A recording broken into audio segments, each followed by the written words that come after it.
Hello, future doctors. Welcome to our YouTube channel, MatG Exam. I am your mentor Avinash sir. I believe in smart work over hard work. तो आज मैं rank booster series part 3 को लेके हाजिर हूँ, जिसमें मैं previous topic को देखते हुए प्रीवियस एग्जाम और टॉपर्स, स्पेशली मैं टॉपर्स की बात कर रहा हूँ, टॉपर्स को देखते हुए जो मेरा एक्सपीरियंस है, मैंने ये एनालाइज किया है कि रिस्पेक्टिव वॉल्यूम एंड कैपेसिटी कहीं ना कहीं या तो डाटा या कॉन्सेप्चुअली वीक होता है। तो इसलिए मैंने आज इस टॉपिक को सिलेक्ट करा। Let's start now. First tidal volume. Tidal volume हमारे 500 ml होते हैं। ये एक बार आप जो ब्रीथ कर रहे हो वो वॉल्यूम नॉर्मल कंडीशन में है, और नॉर्मली आप 1 मिनट में 12 to 16 टाइम्स ब्रीथ करते हो। अगर एक बार में 500 तो 12 टाइम्स में 12 5 जा 60, और ये 6000 to 8000 ml पर minute, right. Next inspiratory reserve volume 2500 to 3000 ml, और expiratory reserve volume 1000 to 1100 ml। Actually मैंने इस दोनों को एक्चुअली ये 3 बेस है, इसी से हमें सारे मैनिपुलेट करने हैं। अगर आप टाइडल वॉल्यूम को इंस्पायरेटरी रिजर्व वॉल्यूम के साथ ऐड करते हो, ये आप देख लो, तो ये टर्म, क्योंकि इंस्पायरेटरी टर्म है इसलिए इंस्पायरेटरी कैपेसिटी। और अगर सेम चीज़ एक्सपायरेटरी रिजर्व वॉल्यूम को टाइडल वॉल्यूम के साथ करते हो तो ये एक्सपायरेटरी कैपेसिटी, यानी finally tidal volume plus inspiratory reserve volume is inspiratory capacity, tidal volume plus expiratory reserve volume is expiratory capacity. देखो बिल्कुल एक सिनोनिम्स टाइप का हो गया, जिससे आपको लर्न करने में कोई दिक्कत नहीं होगी। तो अब इस डाटा को देखते हैं। टाइडल वॉल्यूम 500 और इंस्पायरेटरी रिजर्व वॉल्यूम 2500 to 3000। तो आप ये रेंज देख लो, एक बार इसको इससे ऐड करो 3000 और 500 को 3000 3500 ml, तो ये इसका रेंज हो गया। Next tidal volume expiratory reserve volume. Tidal volume already 500 ml और एक्सपायरेटरी रिजर्व वॉल्यूम 1000 से 1100 ml।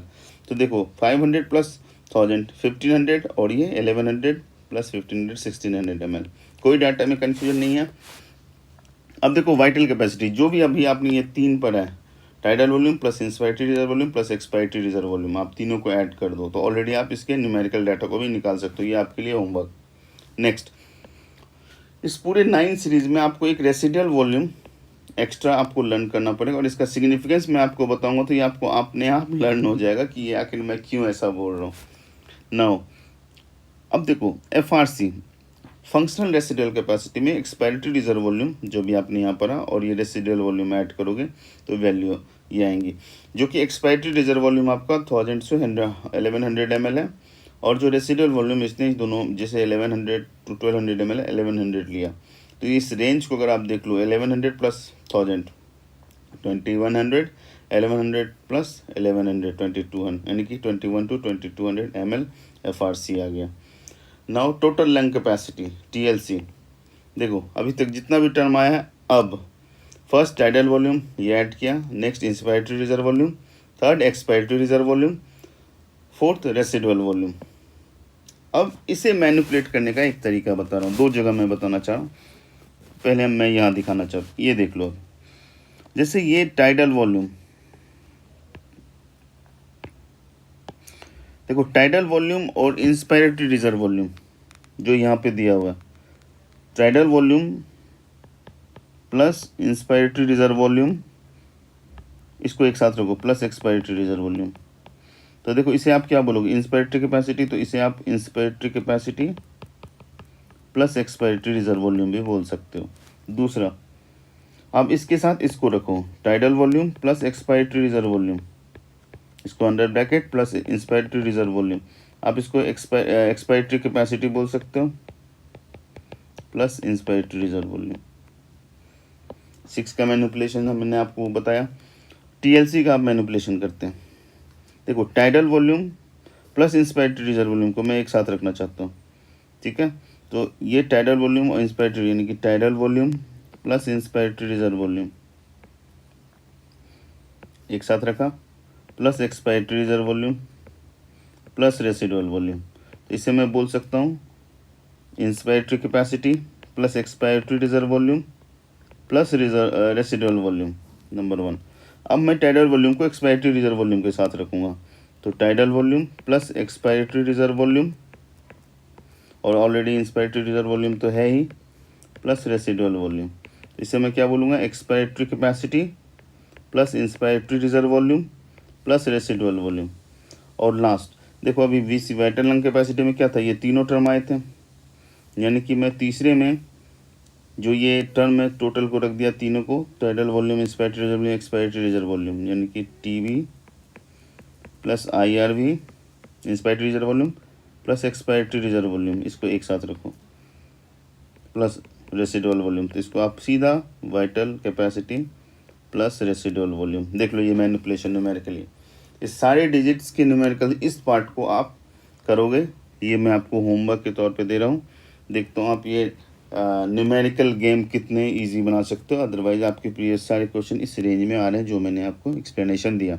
नाउ नेक्स्ट देखो, ये जो सेक्शन है मेरा, ये मैं इसलिए सेलेक्ट कर रहा हूँ क्योंकि अगर आप इस क्वेश्चन को देखो तो आपको लगेगा कि ये ट्रेंड से बाहर है, सिलेबस से बाहर है, क्योंकि एक इवोल्यूशनरी ट्रेंड पे ये क्वेश्चन बनता है और ये आप यकीन मानो एनसीईआरटी में से ही है और प्रीवियस ईयर के क्वेश्चन पूछे जो गए हैं उसमें से है।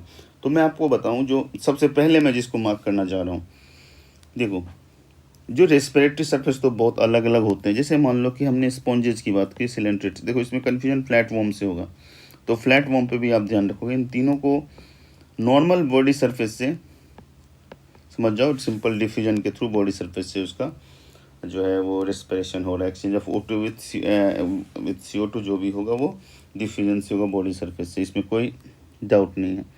देखो मैं सबसे पहले इंपॉर्टेंट जो अर्थ वॉर्म है, देखो उसके ऊपर जो क्यूटिकल का लेयर होता है इसके थ्रू होता है, तो देखो क्यूटिकल, और same at the same time respiration through skin is called cutaneous. इस दोनों वर्ड में कन्फ्यूजन है तो आप उससे ध्यान रखो। बाकी फ्रॉग के 4 रेस्पिरेटरी ऑर्गन होंगे, वो यहाँ पे मैं बात करूँगा। तो मेरा sponges, coelenterates and flat warm जो कि प्लेटी एलिमेंट्स में आते हैं वो हो गए, अर्थवॉर्म हो गए। इंसेक्ट में देखो ये इंसेक्ट है और ये एक्वेटिक अर्थ्रोपोड्स हैं। तो एक बहुत बड़ा कन्फ्यूजन है क्योंकि अर्थ्रोपोड्स में ही इंसेक्ट है, तो इंसेक्ट ऐसा है कि इंसेक्ट भी एक्वेटिक हो सकते हैं, अगर ऐसा वर्ड देता है तो ये इसमें आएंगे, लेकिन वो 2 कैटेगरी को अलग अलग कर रखा है। देखो नॉर्मल इंसेक्ट में क्या होता है कि जैसे ये इंसेक्ट है सपोज करो, तो इसके बॉडी के अंदर सेल है, तो डायरेक्ट एयर के थ्रू यहाँ पे जो ट्रैकियल सिस्टम है, मान लो एक पाइपलाइन है, वो आएंगी और सीधा सेल के अंदर डायरेक्ट ऑक्सीजन CO2 का एक्सचेंज हो जाएगा, कोई लंग्स, गिल्स, कोई रेस्पिरेटरी ऑर्गन की जरूरत नहीं होगी। That is tracheal tubes, by tracheal tubes और tracheal respiration. Next aquatic arthropod, देखो एक्वेटिक है तो गिल्स होना ही है, और गिल्स की रेस्पिरेशन को ब्रैंकियल रेस्पिरेशन कहते हैं। जैसे लंग्स होगा तो पल्मोनरी रेस्पिरेशन, स्किन होगा तो क्यूटेनियस रेस्पिरेशन, और अगर क्यूटिकल होगा तो मॉइस्ट क्यूटिकल के थ्रू रेस्पिरेशन, और गिल्स होगा तो ब्रैंकियल रेस्पिरेशन। गिल्स इधर एक्सटर्नल और इंटरनल दोनों हो सकते हैं, देखो फिश में भी गिल्स हैं। तो जो एक्वेटिक अर्थ्रोपोड्स हैं बेसिकली इसके जो गिल्स होते हैं ये एक्सटर्नल ज़्यादा होते हैं और एक्सटर्नल ही होते हैं, but branchial respiration for gills, क्योंकि गिल्स टर्म से ये ब्रैंकियल वर्ड यूज़ है। टेरेस्ट्रियल में देखो लंग्स तो आना ही है, तो pulmonary respiration for lungs, right. Fish का हो गया गिल्स के साथ। एम्फीबियन, रेप्टाइल, बर्ड्स और मैमल्स ये सबसे एडवांस है। तो एक्चुअली यहाँ पे देखो ये तो लाइन लिख दिया, लेकिन इसमें कन्फ्यूजन क्या है, लंग्स तो कर दिया, लेकिन फ्रॉग जो एम्फीबियंस है मैं उसकी बात करता हूँ। देखो इसके रेस्पिरेशन जो होंगे, इसके रेस्पिरेटरी ऑर्गन जो होंगे स्किन होंगे, क्योंकि ये आपने देखा क्यूटेनियस। दूसरा जो होगा इसका लंग्स होगा, अगर ये लैंड पे है तो, आई मीन लैंड पे ये रहेंगे ही, रिप्रोडक्शन के लिए ये जाते हैं वाटर में, लेकिन मैं इसके टेडपोल की बात करूँ जो इसका लार्वा है, उसमें होगा इसका गिल्स। और एक जो सबसे अलग है वो उसे बकोफेरेंजियल बोलते हैं। आप अगर फ्रॉग को देखोगे तो देखना वो उसका मुंह बंद रहता है और ऐसे ऐसे वो सांस लेते हैं, जैसे हम गाल फुला रहे हैं, अंदर कर रहे हैं, actually that type of respiration buccopharyngeal mouth को, बको मीन्स बकोफेरिंग्स, माउथ को कहते हैं। और एक बहुत ही छोटे क्लास में आप सुने हुए कि अगर फ्रॉग को हम रख देते हैं फैन के नीचे तो वो डेड हो जाता है, क्योंकि उसका स्किन जो है, जो रेस्पिरेशन ये मॉइस्ट स्किन के थ्रू होगा, और अगर फैन चलाओगे तो वो जो मॉइस्ट लेयर है वो सूख जाएगा, एयर में ड्राई हो जाएगा, तो फिर उसको, और रेस्पिरेटरी सरफेस को मॉइस्ट होना बहुत ज़रूरी है। और भी प्रॉपर्टी है वो मैं अगले पोर्शन में कवर करता हूँ ना। नेक्स्ट जो पोर्शन है उसे मैंने एक्चुअली सीरीज ही जो रैंक बूस्टर है, तो आप इसमें जो थरोली एक एक लाइन चाहोगे बुक से वो नहीं मिलेंगी। वो सिर्फ वो कहते हैं ना, जो अर्जुन जो टारगेट आँख को करता था, द्रोणाचार्य सिखाया ही था कि आप जब भी किसी वॉरियर हो, अगर दुश्मन को अटैक करना है तो आँख पे वॉर करो। आई पे वॉर करोगे तो ऑलरेडी इसका ऑल बॉडी पार्ट्स खत्म हो जाएगा और वो आपको अटैक नहीं कर सकता। अगर मान लो आपने हाथ पे किया, सर पे किया, पैर पे किया, तो दोबारा वो आँख है देख के अटैक कर देगा। तो वो एक्सपर्ट तो पहले ही था उस चीज़ का, राइट। तो वही चीज़ है, ये जो हॉट सेक्शन या जो मैं अभी इस रैंक बूस्टर सीरीज में दे रहा हूँ, ये सिर्फ वो मछली की आंखें हैं।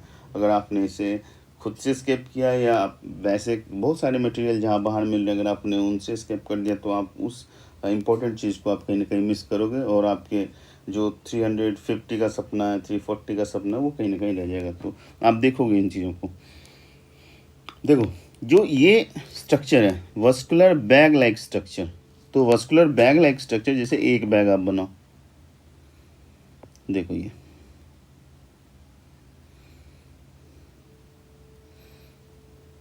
देखो ये bag like, this one is bag. तो देखो ये जो लंग्स है, लंग्स बहुत सारे एल्वेलाई मिलके बनते हैं। हालांकि इसमें कोई भी आप लॉजिक लगा लो, अगर ये वर्ड भूल जाते हो तो आप नॉर्मल इंग्लिश इसे समझ के लोगे लाइटली, लेकिन ये आपको नीट माफ नहीं करेगा, क्योंकि वो एनसीईआरटी के वही ट्विस्टेड चीज़ हैं जो क्वेश्चन में बहुत ही फ्रिक्वेंटली आते हैं। तो बैग लाइक वस्कुलर का मतलब वो होता है जिसमें ब्लड फील्ड हो, और ब्लड फील्ड होने का रीज़न ये है कि देखो कोई भी जो रेस्पिरेटरी सरफेस होता है, तो रेस्पिरेटरी सरफेस थिन, मॉइस्ट और वस्कुलर। वस्कुलर का मतलब होता है ब्लड फील्ड। उसका रीज़न ये है कि देखो ये रेस्पिरेटरी सरफेस फाइनली ब्लड में जाना है, तो इसलिए यहाँ पे ब्लड का क्लोज होना बहुत ज़रूरी होता है। जैसे मान लो यहाँ से ऑक्सीजन और CO2 डिफ्यूज़ करके बाहर आएगा और O2 अंदर जाएगा, तब होगा जब नीचे ब्लड वेसल्स क्लोज में, तो इसलिए वस्कुलराइज होता है। ये तीनों प्रॉपर्टी है रेस्पिरेटरी सरफेस की, अगर इसमें से कोई भी फुलफिल नहीं होगा तो रेस्पिरेशन हो ही नहीं सकता है। तो वस्कुलर वर्ड से आप कंफ्यूज तो करोगे ही नहीं, लेकिन vascular bag like alveoli, bag lungs, और vascular simple vascular structure gills, ठीक है। तो मेरे ख्याल से ये तीनों आप कभी भी नहीं भूलना, ये बहुत ही बड़ा बाउंसर है। Clear. Next one, glands of mucosa. देखो म्यूकोसा ग्लैंड कहोगे कि इसमें क्या इंपॉर्टेंट है, बात यह है कि हमारे को सबसे बड़ा कंफ्यूजन होता है कि ग्लैंड सब म्यूकोसा से रिलेटेड और सब म्यूकोसा से रिलेटेड ग्लैंड है, तो इस वजह से हमारा यहाँ पे क्वेश्चन गलत होने का चांस बढ़ जाता है। तो देखो स्टमक में गैस्ट्रिक ग्लैंड, और ये देखो विलाई, और जो विलाई के बीच में है ये क्रिप्ट्स ऑफ लाइबरकुन, क्रिप्ट्स ऑफ लाइबरकुन, और इंटेस्टिनल म्यूकोसल एपिथेलियम जो नॉर्मल, देखो अगर यही लेते हो तो इसको अगर आप देखो तो ये पूरा जो ये लेयर होगा, ये इंटेस्टिनल का जो सबसे अंदर का लेयर है म्यूकोसा, इस पे होगा गॉबलेट सेल। तो गॉबलेट सेल वैसे भी इंपॉर्टेंट है क्योंकि ये यूनिसेलुलर ग्लैंड में से है। पूरे डाइजेशन में यही तो यूनिसेलुलर ग्लैंड में से जो क्वेश्चन पूछे जाते हैं। यानी जो गैस्ट्रिक ग्लैंड है, क्रिप्ट्स ऑफ लाइबरकुन है और गॉबलेट सेल, तीनों म्यूकोसा के ग्लैंड्स हैं जो कि आपको सब म्यूकोसा का फील दिलवाएगा। लोकेशन मैंने आपको पहले ही बता दिया, ये विलाई के बीच में जिसे क्रिप्ट्स ऑफ लाइबरकुन बोल रहे हैं, ये नॉर्मल स्टमक में है गैस्ट्रिक ग्लैंड, ये भी ऐसे ऐसे गैस जैसे स्टमक है तो इसके इस लेयर पे म्यूकोसा लेयर पे ये मिलेगा, और ये पूरे इंटेस्टाइन पे गॉबलेट सेल मिलेगा, राइट। तो कहते हैं कि ये सारे स्लॉट को आप कर लो अच्छे से कंप्लीट, और जो ये मैंने एनालिसिस दिया ये डिजिट के साथ खेलो खेल, और ये सारी चीज़ को करो लर्न। और सुनो मेरी एक प्यारी सी बातें, मंजिलें मिले या ना मिले ये तो मुकद्दर की बात है। ऐ मेरे दोस्त, मंजिलें मिले या ना मिले ये तो मुकद्दर की बात है, और हम जरा सी कोशिश भी ना करें, और हम जरा सी कोशिश भी ना करें ये तो गलत बात है। तो मेरे दोस्त, मेरे प्यारे future doctor, you can download the PDF also Link has been given in the description box. If you really like my efforts, please like, share and subscribe. Bye bye future doctors.